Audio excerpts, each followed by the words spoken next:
बिस्मिल्लाहिर्रहमानिर्रहीम। शुरू करता हूँ अल्लाह के पाक नाम से जो बड़ा मेहरबान नहायत रहम वाला है। देखती आंखों और सुनते कानों को अस्सलाम वालेकुम। बहनों, भाइयों, दोस्तों और बुजुर्गों, आज हम इन इस्लामी खिलाफत और इनके खुलफा की वीडियोज में हम 35वें खलीफा अबू नसर मोहम्मद बिन नासर की स्वाने उमरी को बयान कर रहे हैं। हम इन अहम वाक़यात और संगे मीलों को बयान कर रहे हैं जिन्होंने इनके दौरे हुकूमत की तारीफ की।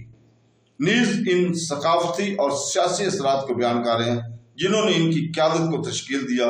इस तफसीली बयान का मकसद नाजरीन को इस्लामी तारीख में इसकी अहमियत की गहराई से आगाही करना है। तो दोस्तों, वीडियो के आखिर तक हमारे साथ रहें, पूरी वीडियो को देखें। अगर आपको पसंद आए तो अपने दोस्तों रिश्तेदारों को भी शेयर करें ताकि वो भी इन बातों से मुस्तफीद हो सकें, वो भी जान सकें। तो दोस्तों, अबू नसर मोहम्मद बिन नासर बगदाद में 1225 से 1226 तक अब्बासी खलीफा रहे। वो 1225 में अपने वालिद अल नसीर के बाद 35वें अब्बासी खलीफा बने। अलजैर बिन अमरो अल्लाह नासर और इस्मा अहमद मोहम्मद के बेटे थे। इनका पूरा नाम मोहम्मद बिन अहमद नसर और कुनियत अबू नसर थी। इसे 1199 में जानशीन के तौर पर नामजद किया गया था। अपने मुख्तसर दौरे हुकूमत में इसने टैक्सों में कमी की और हमलों के खिलाफ मुजामत के लिए एक मजबूत फौज तैयार की। अलहाक की 9 माह बाद 10 जुलाई 1226 को इनका इंतकाल हो गया। अल नासर 1180 से 1225 से में अपनी मौत तक अब्बासी खलीफा रहा।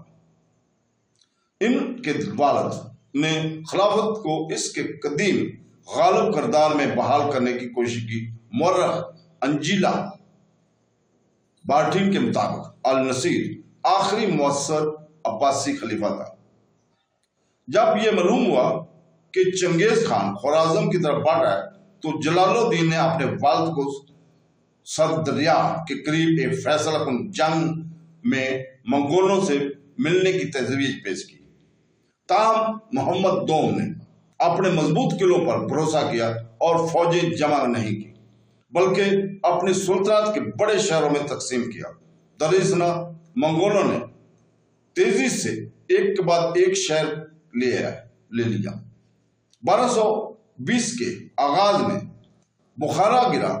इसके बाद समरकंद मोहम्मद ने मगरब की तरफ पेशवाई शुरू कर दी और नाकाम लड़ाइयों के एक सिलसिले के बाद मुट्ठी भर सिपाहियों और अपने बेटों के साथ रह गए। ख्वारिज़मिया की बहुत बड़ी और गैर मुनज़्ज़म फौज दुश्मन को शिकस्त देने की कासर थी, जो कि तादाद में बहुत कम थी। रवायत है कि मोहम्मद, जो कि बहरा कैप्सन की तरफ भागा था, शदीद बीमार था। इसने अपने बेटों जलालुद्दीन, अख्तशाह और अज़गलक खान को जमा किया और ऐलान किया कि इसने जलालुद्दीन को तख्त का वारिस मुकर्रर किया, क्योंकि सिर्फ वही कर सकता था दुश्मन का मुकाबला करें। छोटे बेटों को फरमाबरदारी के लिए बुलाकर इसने अपनी तलवार जलालुद्दीन की पट्टी पर लटका दी। कुछ दिनों बाद इनका इंतकाल हो गया और जलालुद्दीन को ख्वारिज़मशाह करार दिया गया। 1220 में चंगेज खान के हाथों अपने वालिद अलाउद्दीन मोहम्मद दोम की शिकस्त के बाद जलालुद्दीन मंगपुरनु इक़्तिदार में आया और ख्वारिज़म के बाकी फौजियों के साथ पीछे हट गया, जबकि मंगोल फौज ने तवाक़ुफ़ किया और परवान की जंग में शुमाल में काबुल के मंगोलों की शिकस्त दी। चंगेज खान और इसके बेटों की फतवात इसके दौरे हुकूमत में 1206 से 1227 मंगोल सुल्तनत ने इस्लामी दुनिया की शुमाल मशरक़ी हिस्सों में हमला किया। मंगोल हमले समरकंद की तरफ बरतरफी और इसके अफगान इत्तेहादियों के वीरान होने की वजह से जलालुद्दीन हिंदुस्तान फरार होने पर मजबूर हुआ।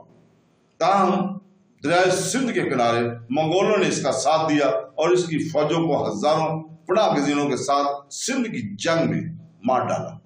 इसने फरार होकर दिल्ली के सुल्तानत में पनाह ली, लेकिन अल्तमश ने अब्बासी खुलफा के साथ ताल्लुकात की वजह से इससे इनकार कर दिया।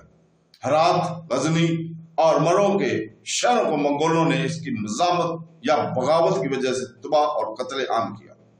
الزہر کی لونڈیوں میں سے ایک یاد خان خاتون تھی جو ترک نژاد ایک پسندیدہ اور قابل اعتماد لونڈی، وہ اور اپنے ایک بیٹے کی ماں تھی۔ اس کی موت پر وہ آزاد ہوگی اور ایک آزاد عورت بن گئی۔ ان کا انتقال 16 اگست 1241 ہوا اور انہیں خلیفہ المستدی کے مقبرے میں دفن کی گیا۔